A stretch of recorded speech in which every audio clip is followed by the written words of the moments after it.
today's title, you can tell it's the 1990s. So we're going to be discussing about NBA basketball of the 1990s, the best players, the best teams, the champions, the MVPs, all that jazz. Getting a nice little rundown of the decade. If you don't really know what the rundown is, make sure you check out last Monday's video. I think I might do this every Monday, I think. We talk about a decade of an NBA, decade. So, last week was the 2000s. This time is the 90s. Maybe next week, you guys can decide if you guys want to do the 2010s, the 1980s maybe. It should be a lot of fun. Also, make sure you like the video if you do like the video, if you like the video idea, or if you're just excited about NBA basketball like I am. I cannot wait for next season. Also, make sure you subscribe to the channel, obviously. I am doing a giveaway at 7.5k, which, again, coming up very fast. You do not want to miss out on that. And also, make sure to subscribe with the bell on so you do know when I do go live. I do random live streams every now and again. I haven't done one in a while, but I'm planning on doing one very soon, so make sure you do that as well. Also, we have a couple of super appreciations, super shout outs to go over. Thank you so much to, of course, again, Flamboyant Pickle, absolutely the MVP, the celebrity down in the comments, absolute legend on the channel. Thank you so much, Flamboyant Pickle. I think, again, I say this on my videos, I probably thank you a little bit too much, so I'll keep this one short and sweet. Thank you so much for that. And also, thank you so much to Bob. Yes, thank you so much, Bob. I've seen you a lot down in the comments, spreading a lot of joy, positivity, and your own opinions on the channel, which is like literally all I want from, I guess, the people who subscribe, follow, watch any of my videos, is just to be able to spread positivity, even if it's just through talking basketball with people. I've seen you down in the comments and even some live streams. Thank you so much for just being here. Thank you, and thank you even just watching this video right now, leaving likes, subscribing, anything like that. It's just honestly just amazing. So just thank you. So yeah, I think that is everything. So I think we can finally get started. So, like I said before, we are going to be going over a quick little rundown on the basketball of the 1990s. If you are a big sort of basketball fan, you know the 1990s might arguably be the best time for NBA basketball. The skill level, the talent, the stars who were playing in there, just the whole entire atmosphere of 90s basketball was just absolutely insane.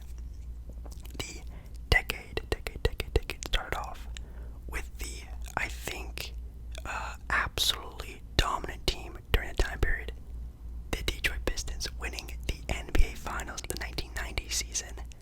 The Pistons win, and Isaiah Thomas is the Finals MVP for that season, beating the Portland Trail Blazers in the NBA Finals of the 1990 series.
players in the NBA Finals. Now, this Portland team was actually really good. They have, all the Blazer greats that even maybe some casual Blazer fans would know, like Clyde and Derek Porter, Jerome Kersey, those sort of guys. And it was a good team, but obviously when you're going up against, Michael Jordan, it's kind of hard. Scottie Pippen as well. That team was, people say that's arguably, Michael Jordan's prime. That was his best year ever, was that season. 1992, beating the Blazers 4-2, 6 games. Of course, Michael Jordan was the Finals MVP. The following year, yes, of course, again, the Chicago Bulls makes the NBA Finals. You're going to see that a lot in this video. Beating the Phoenix Suns in the 1993 season. That was the year with Charles Barkley and that whole squad of guys down in Phoenix. I think that was actually Barkley's MVP year, I think. We'll see later on in this video. But Michael Jordan, obviously, again, the Finals MVP. Then the notorious first retirement of Michael Jordan happens during the 1994 NBA season. And obviously the Bulls did not make it to finals, but they actually did do extremely well. I wish I knew the record, but I know it was somewhere in the 50s, just being led by, obviously, an amazing player in himself, Scottie Pippen, which, again, if Scottie Pippen was on his own team or on a different team, that team's success also would have been absolutely amazing, because Scottie Pippen was really good, definitely a superstar in himself, if, again, he wasn't sharing the spotlight with already, arguably, or the greatest player of all time. But that team was good, not good enough to make it to the NBA Finals, though, obviously with some dominant teams in the 90s of the East as well. That year, the Houston Rockets made it to the finals, going up against the New York Knicks in a 7-game series, finally, with some interesting matchups here in the finals. The Rockets win. Hakeem Olajuwon is the MVP of the finals. That was the year the Knicks had, obviously, Ewing and Starks and that whole Rough Rider squad, basically. That was a very fun team nonetheless. The following year, Michael Jordan returns to the NBA season, definitely not to the point in the peak that he used to be, and actually lose in the playoffs to the Orlando Magic, and the Magic make it onto the NBA Finals, going up against the defending champs, Houston Rockets. Now, I know I talk about this documentary a lot, but it's actually a really interesting one. If you haven't seen the Orlando Magic documentary, you should definitely watch it, because it's really good. It talks about, basically the 90s of the Orlando Magic and how they sort of cut to their rise, I guess, and they definitely should have taken this NBA Finals a lot more seriously, because they got their booties swept by the Houston Rockets, which a lot of people were arguing during that time period that, or even nowadays, even the Orlando Magic should have at least made it 6-7 game series, maybe even should have won that NBA Finals because of how good they were talent-wise. They had a healthy Penny Hardaway, a healthy Shaquille O'Neal. Everyone on that team was just really good. I think they also had, obviously, like Dennis Scott. I think they had Horace Grant as well during this time period as well. It's a team that definitely should have put up a little bit better of a fight, at least I should say. And then in the 1996 NBA season, we had the Bulls making their comeback to the NBA Finals. Who would have guessed that? Taking on the Seattle Supersonics, obviously, with Gary Payton, Sean Kemp. Great dynamic duo. Definitely not the team that was really built around them that was all that great, but definitely the duo of Payton and Sean Kemp really took them over the top and led them to a finals. They lost, though, to the Bulls, and obviously Michael Jordan, Finals MVP. 1996 Finals, we have the Bulls taking on the Utah Jazz. Number 1, the first meeting of the guys, and obviously the Bulls win in 6 games. Jordan, Finals MVP. And then the 1998 season, the Bulls take on the Jazz again, beating them again in 6 games. Again. Kind of funny, but that was obviously the shot, the magnificent finale to Michael Jordan's career as a Chicago Bull. Obviously, he makes a comeback to play for the Washington Wizards later on in a couple years, but yeah, that's crazy. But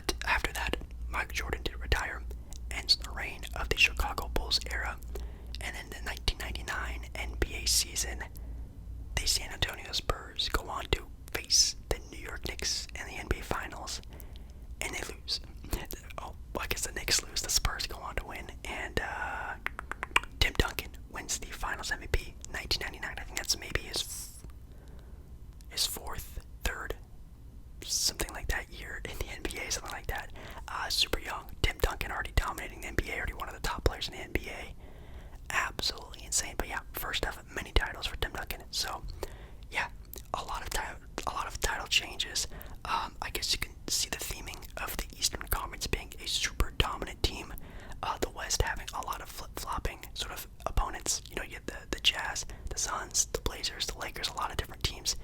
But for the East, it was the year of, well, the decade of Michael Jordan, and absolutely insane how well he performed during this time period, obviously being the GOAT of the time period, the GOAT of basketball of all time.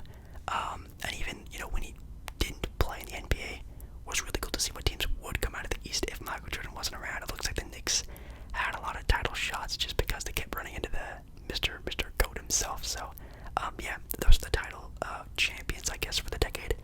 Now let's take a look into the MVP. Alright, so when taking a look at the MVPs of the decade of the 1990s, you're gonna see a lot of sort of comparisons to the NBA Finals during this time period because there was someone in the NBA who was dominating at the time. But let's take a look. So in the 1989-1990 season, Magic Johnson was actually MVP of that season, averaging 22 points, 6 rebounds, and 11.5 assists a game, nearly 2 steals. This was again sort of the last hurrah of Magic Johnson of the 80s, coming into the 90s with all this new talent, but definitely not what he was used to. Definitely getting a little bit older, but still an MVP in the 1990 season. And the 1991 season, we had Michael Jordan making, again, his breakout year was basically 1991, winning MVP, averaging nearly 32 points per game, 6 rebounds, and 5.5 assists on 3 steals a game. Man, the underrated defense of Michael Jordan on the perimeter is absolutely insane. What a basketball mind. The following year, back-to-back MVP Michael Jordan goes on to average 30 points, 6 rebounds, and 6 assists, which actually I don't really understand why people think how selfish of a player Michael Jordan was. The dude's averaging 6 assists a game. I feel like that's actually a pretty good number for a guy who just is a scorer averaging 30 points per game. I think it's a really good shot. In the following year, we have Charles Barkley making his MVP season in the 1992-93 season, averaging in 38 minutes a game, which Charles Barkley back then was in very good shape. 26 points, 12 rebounds, and 5 assists on a block and 2 steals a game. That's absolutely insane. His field goal percentage was 52% as well. Definitely not bad. Charles Barkley, again, very underrated player. Definitely has a power forward. Definitely being very undersized. Man, if Charles Barkley played in today's NBA, he would definitely have a very good impact. He would definitely fit in very well. Then we have Hakeem Olajuwon winning it in the next year, averaging in 41 minutes per game. Here's a little sneak peek. He is actually the highest minutes per game winner of the MVP in the entire decade until Allen Iverson wins his MVP in the 2000-2001 season. The highest minutes per game as an MVP. That's actually insane. He averaged 27 points per game, 12 rebounds, 3.7 blocks per game as well. Holy cow. That's tough. That's definitely tough. The following year, in the 1994-95 season, David Robinson wins his MVP, averaging 28 points, 11 rebounds, and 2 steals, 3 blocks per game. I wonder if he was Defensive Player of the Year that year or not.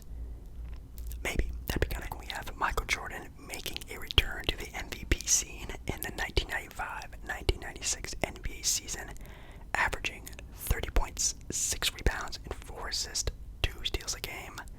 Then Karl Malone makes his first MVP season, averaging in 37 minutes per game, 27 points, 9 rebounds, and 4 assists, under a block a game. Karl Malone, not really known for being a great defender, that's for sure.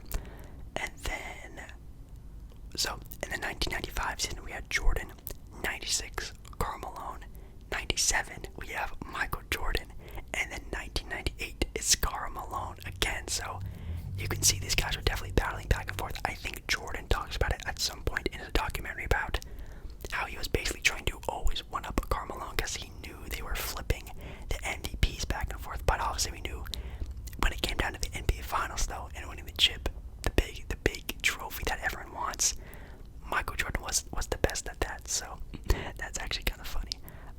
And then in the 1998-99 season, we had Karl Malone winning the last MVP of the decade, averaging 23 points per game and 9 rebounds. Not really the greatest showing out for of an MVP.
insane guard at the second team guard position, Gary Payton.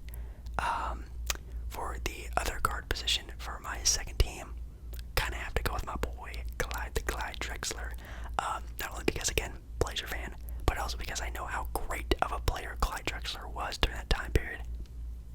Definitely gives off a lot of Damian Lillard vibes, where you could say, he's playing in Portland. How good can Portland be? How good of a team can they build in Portland? Well, it didn't work out too well for Clyde Drexler, like it's not for Damian Lillard either.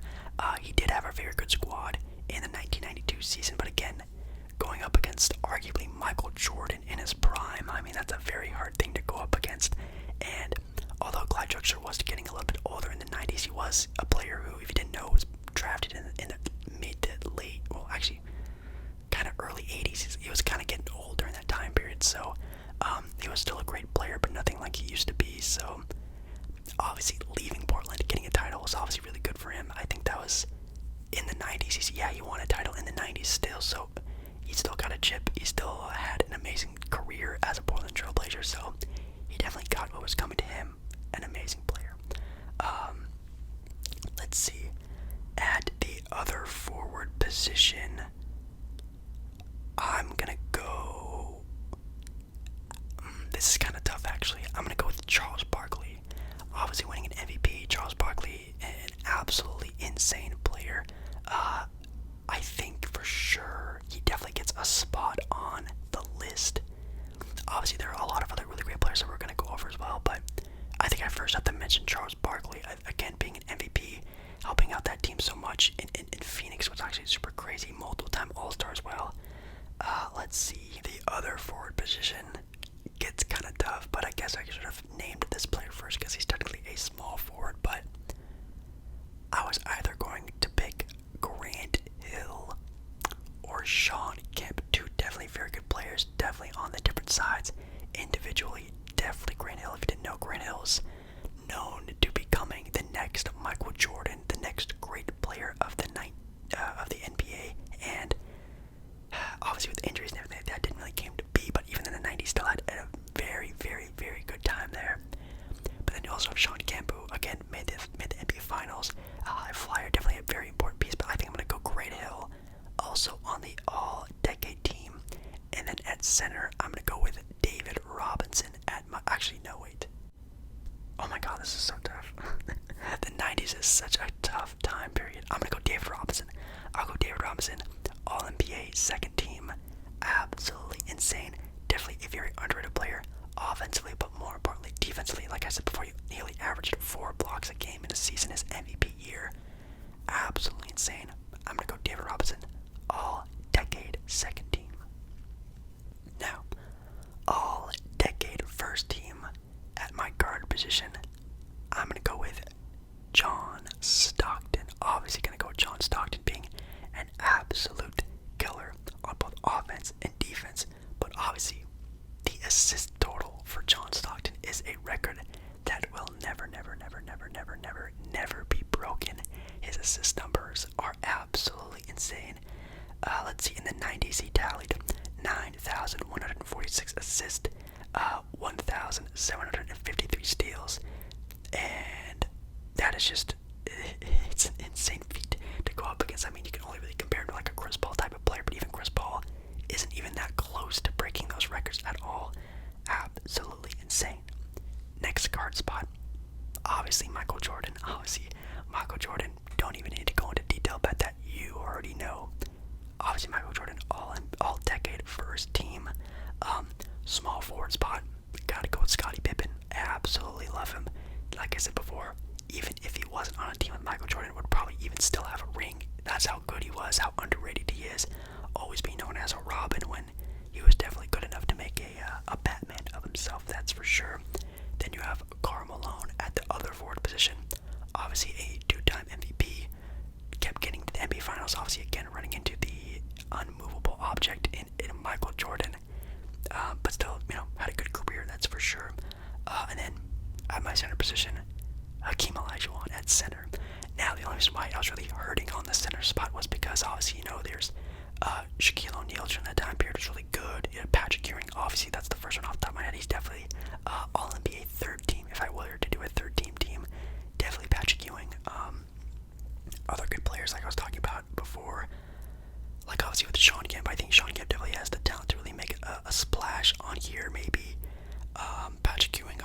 course, Reggie Miller, obviously Reggie Miller, but I mean, Michael Jordan, Clyde Drexler. I mean, Reggie Miller could be the third or fourth, fifth name you say, but definitely very underrated.